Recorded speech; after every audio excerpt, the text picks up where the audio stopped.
Howdy everyone, it's Sam. Welcome back to Wobble Enjoy Sports. If you're new around here, hope I can get you to consider to like the content and subscribe to the channel. But if you are a regular around these here parts, thank you very much for the continuous support. State of Origin this week, 2 games, 1 decider and effectively another decider as well down in Melbourne. Let's get stuck straight into the tips for the 2 State of Origin games happening this weekend.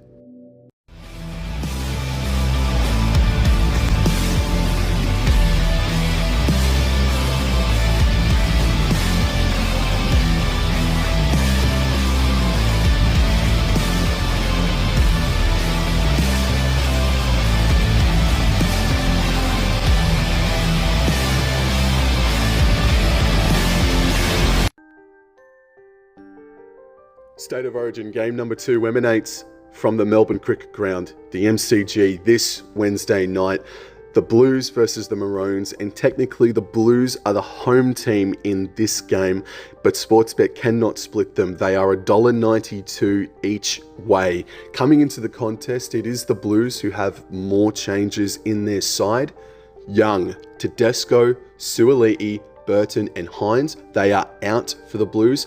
In comes Murray, Watson, Edwards, Mitchell, Keary, Moses and Barnett. It is Keary and Barnett who are on the extended bench. Dylan Edwards and Connor Watson make their debut in the Origin Arena down at the MCG.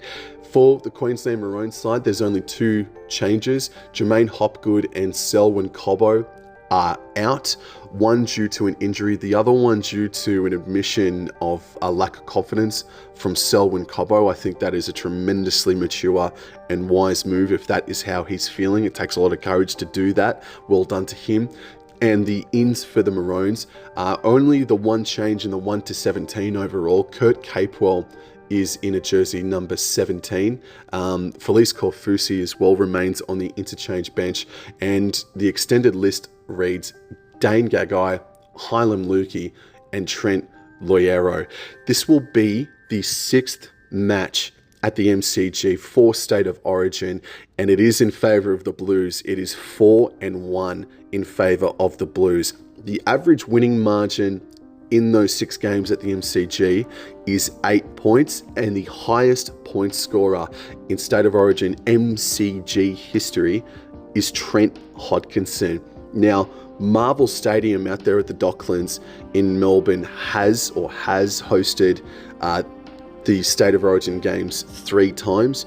Queensland have won on all 3 occasions at the Marvel Stadium venue, meaning if you want to factor in all the points averages and if you want to factor in all the times they've played in Melbourne, this Wednesday night will be the 9th ever match played in Melbourne for State of Origin.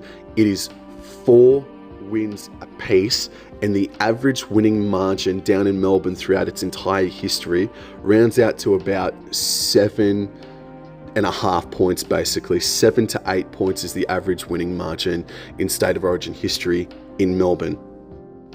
The last time that State of Origin was played at the MCG was in the year 2018, and there are a few survivors from that game who will participate in this Wednesday night's festivities. For New South Wales, Latrell Mitchell, Jake Trbojevic and Angus Crichton all played in that game at the MCG.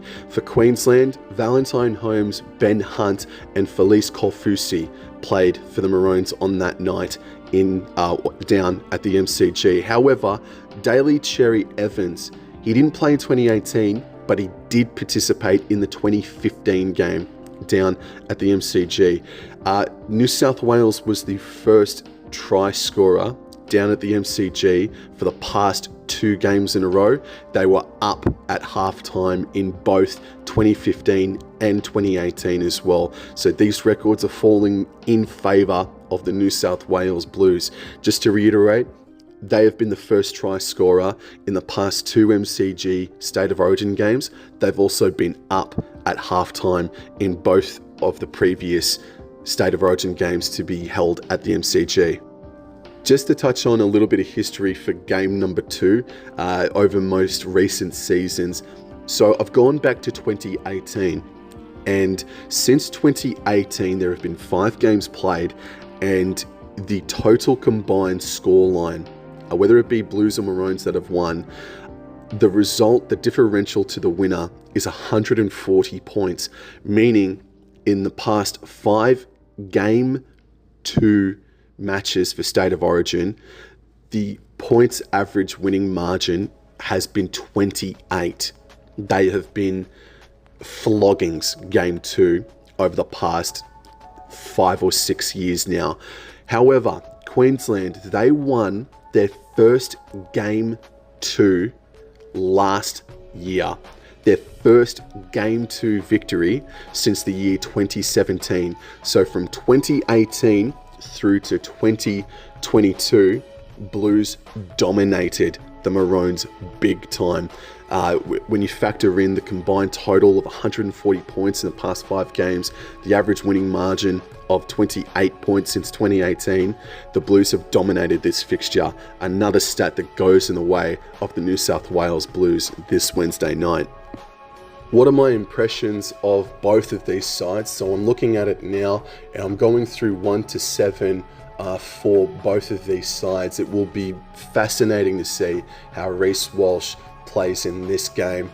This will just about be the biggest crowd he's ever played in front of. As for many of these other players that will be participating in this Wednesday night's game, Dylan Edwards debuting at fullback, I think that might just about be the most anticipated one-on-one matchup to see how Walsh and Edwards play, because you would say that they've been 2 of the best fullbacks over the past 18 to 24 months in the NRL. Looking at Latrell Mitchell, he's going to be marking up on Hamiso Tabuai-Fidow. Now, I just said that Edwards and Walsh have probably been the best 2 fullbacks in the game over the past 18 months or so, but right now, Mitchell versus Tabuai-Fidow, my goodness gracious, there could be some fireworks when these two come together. I just think that is such a mouth-watering one-on-one matchup that we'll see this weekend, because Crichton and To'o, they'll be partnering each other again over on the left, and they'll be taking on Coates and Holmes. Now, Luai and Moses versus Tom Dearden in DCE. DCE, as everybody says, is like fine wine, and Tom Dearden, he's spectacular. He's fresh and spectacular. Jerome Luai, he keeps proving these doubters wrong, man. So the question is, Mitch Moses, his kicking game is going to be monumental against DCEs. I think Moses will just have a little bit more depth, height and power in comparison to Nico Hines' kicking game, and I think he'll have a bit more speed, and I think he might run the ball a little bit more than Nico Hines as well. So that's how I see the matchup of the halves.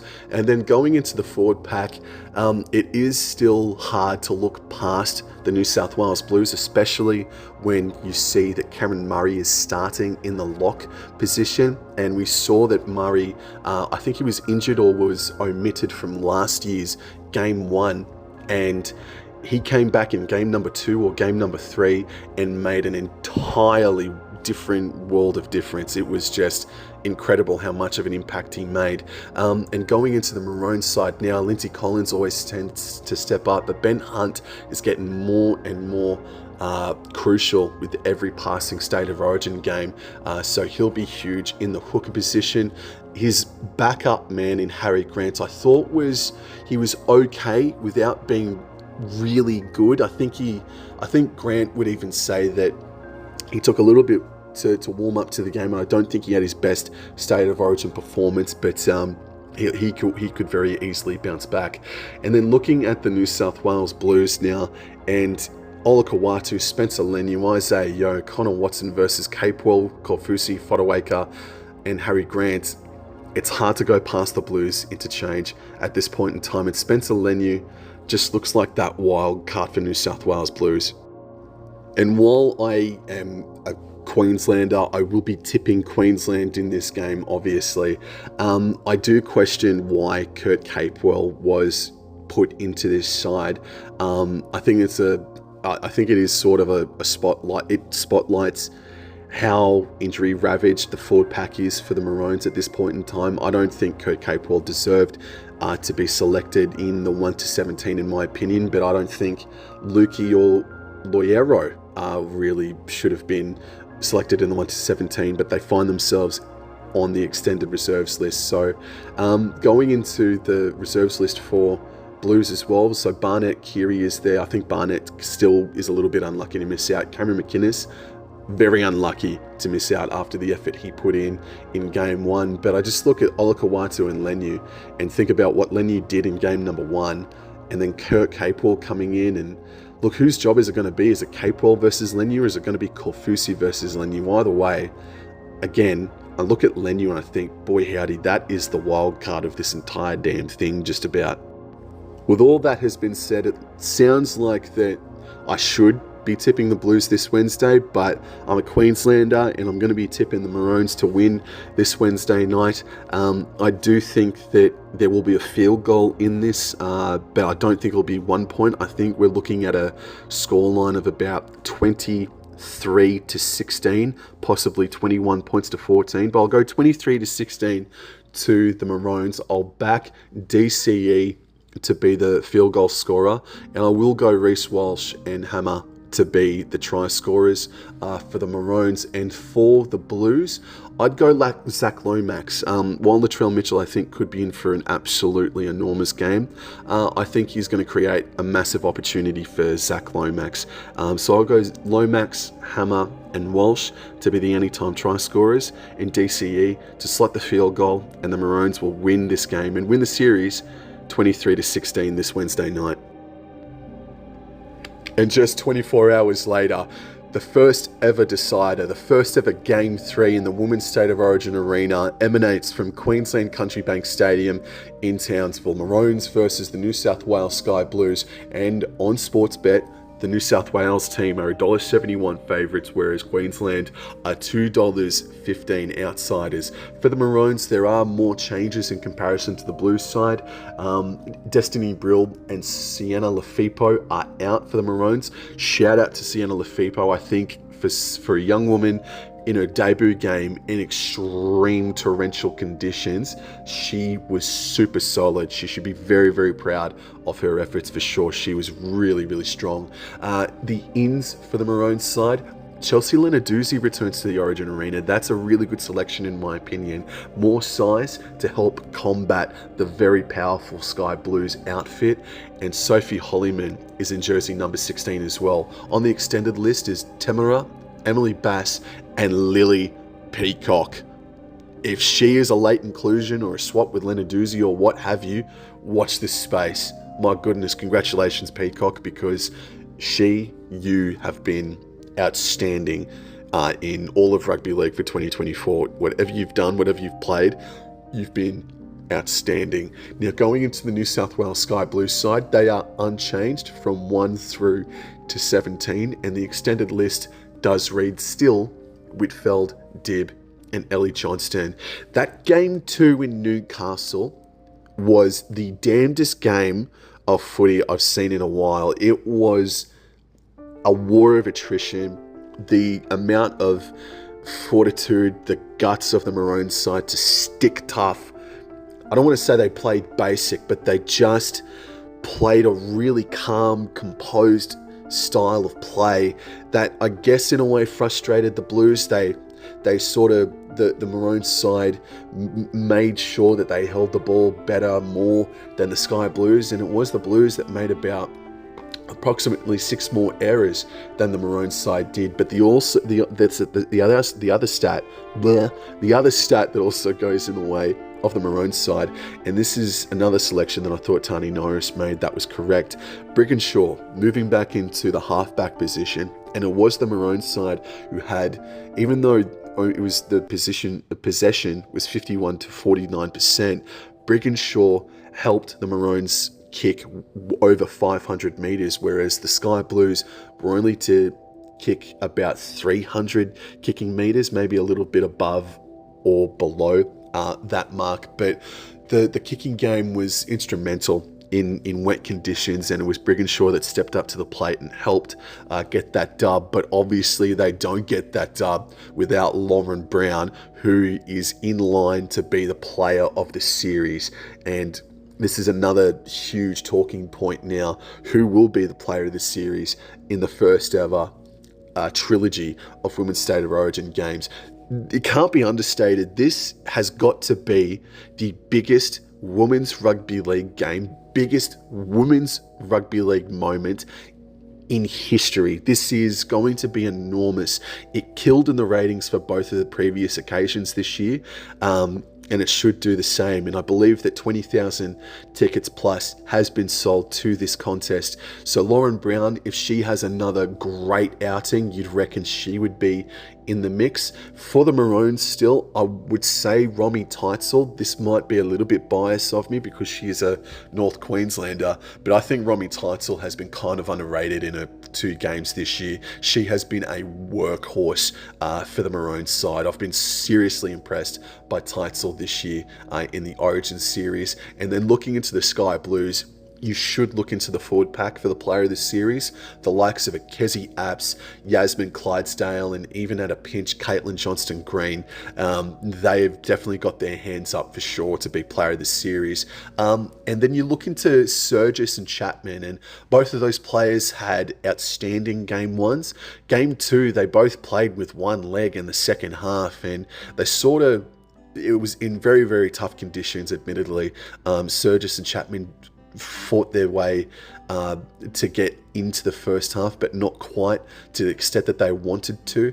But if Chapman and Surgis now, which is supposedly supposed to be a dry surface this Thursday night, if they can reenact what they did in game 1, maybe Chapman would be hands up for the player of the series for the Sky Blues.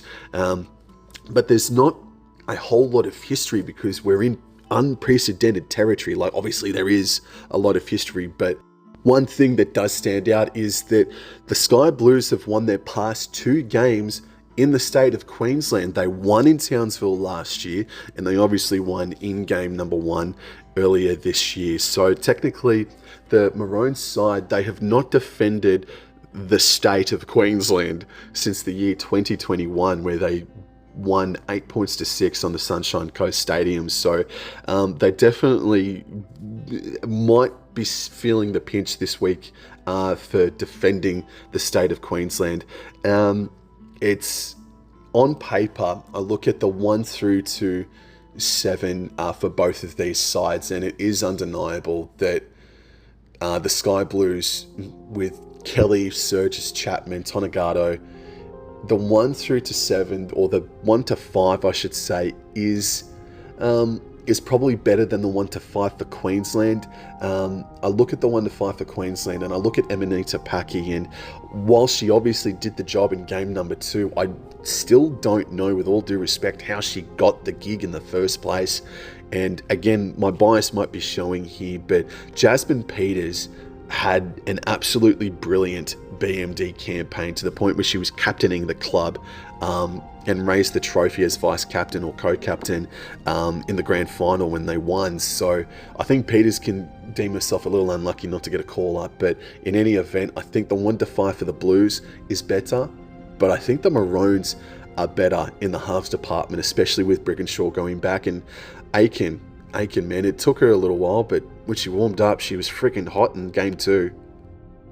When I look at the forward pack for both of these sides, and there's no doubt that the more informed team is the New South Wales Sky Blues, but on their day, like the Maroon side, this forward pack is enormous and just as hard working. It is a very even matchup, in my opinion, if both of these sides turn on.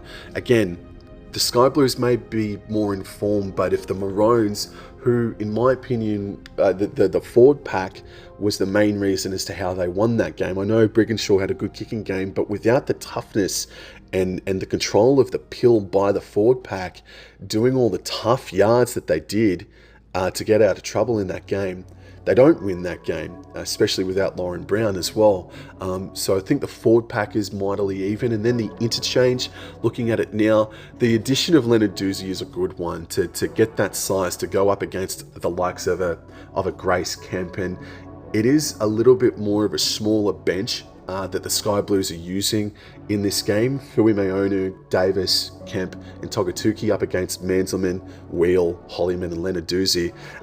So it's a bigger bench. I'm not going to say which one's better, but I do think that the Queensland bench is bigger in that regard, especially with Lenarduzzi. I think that could be a wild card and a little bit of mongrel. I'm not saying that Maroons haven't had mongrel, but if it's not ever present in the first 15 minutes, we know that Chelsea is going to come on and absolutely give it to the Sky Blues this Thursday. The biggest ever game in Women's Rugby League history this Thursday. Who am I tipping? I'm tipping Queensland, obviously. I think Tamika Upton has not been her best. She showed glimpses of it, but I don't think she's played her best in this Origin series. And with the lights on as bright as they've ever been, I'll back the best player in the women's game today to get a try to help Queensland win. I'll go Tamika Upton, and I'll also go Jamie Chapman to be an anytime try scorer. And the scoreline of this, boy howdy, I think I'll go for something like a... I think I'll go... I'll go 16 points to 10. I'll go 16 points to 10 to Queensland. Tamika Upton and Jamie Chapman to be anytime try scorers. Look, if I was looking at forwards for either side in this game, I will back Romy Teitzel to be an anytime try scorer. I think she'd be... I think she's due her first ever try in Origin, and then how can you not go Caitlin Johnston-Green on a dry surface up there in Townsville? But in any event, I'm going to go Queensland to win 16 points to 10, and the player of the series is going to be Lauren Brown, unless if Jamie Chapman has an elite game in a losing side, or if New South Wales win. But I'm going to go Lauren Brown as the player of the series for 2024. So go Queensland! Howdy again, everyone. Thank you very much for taking the time out of your day to listen to my State of Origin preview. I hope you enjoyed it. If you disagree or agree, please let me know down in the comments section below. If you're new around here, I hope I can get you to consider to like the content and subscribe to the channel. Follow me on Instagram and X. And thank you very much. Enjoy the weekend. Go Queensland, and I'll see you guys in the next episode. Thank you. Take care. Adios.